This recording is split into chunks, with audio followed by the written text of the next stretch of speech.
Come on, let's talk about immigration. I know it's a prickly one and we're all very British about these things, but this has been called the immigration election, so we need to grasp the nettle. Let me preface today's conversation with some info on me. I'm a passionate Europhile. I speak a couple of European languages, having studied and worked in various EU countries over the last 2 decades. I'm also a politics graduate. I believe in the sovereignty of our nation state and in our parliamentary democracy.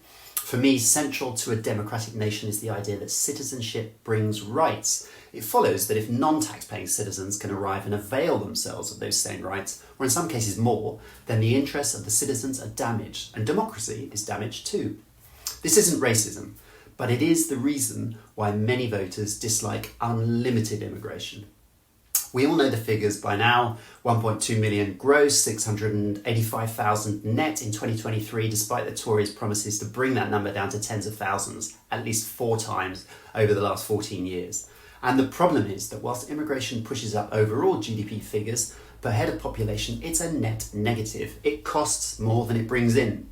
Given migration lobby rhetoric about the supposed economic boon of immigration, you'd expect to see a low take-up rate of social housing and other forms of welfare amongst migrants. Yet the opposite's true. Foreign nationals now hold almost half of London's social housing tenancies. Certain minorities are massively overrepresented. 40% of sub-Saharan African migrants in London live in social housing. GP and hospital waiting lists are up. Property rents are up 20 to 30% since 21. Property prices are out of reach. This is basic demand and supply. The highly respected independent think tank Migration Watch also points out various other negative externalities. Executive Director Mike Jones warned that if net migration continues at current levels till 2046, our population will increase from 67 million to 83 million, the equivalent of 50 new Birminghams. In terms of infrastructure, this means 8,000 new roads, 2,000 busways, 2,000 GP surgeries, 7,000 new schools, 75 unis and 75 police stations. A huge burden on infrastructure. As a lovely, intelligent and deeply concerned elderly constituent said to me last weekend, she's worried about her children and her grandchildren's future. School places, GP appointments, rent.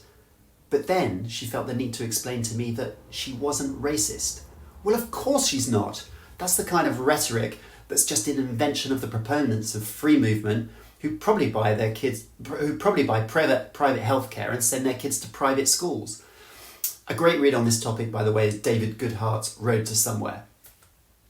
Proponents of free movement love to complain about the indignity of unwanted immigration, but they'll get short shrift from a 65-year-old cancer patient who's paid a lifetime's worth of taxes and knows that every month their treatment's delayed increases the risk of their death by about 10%.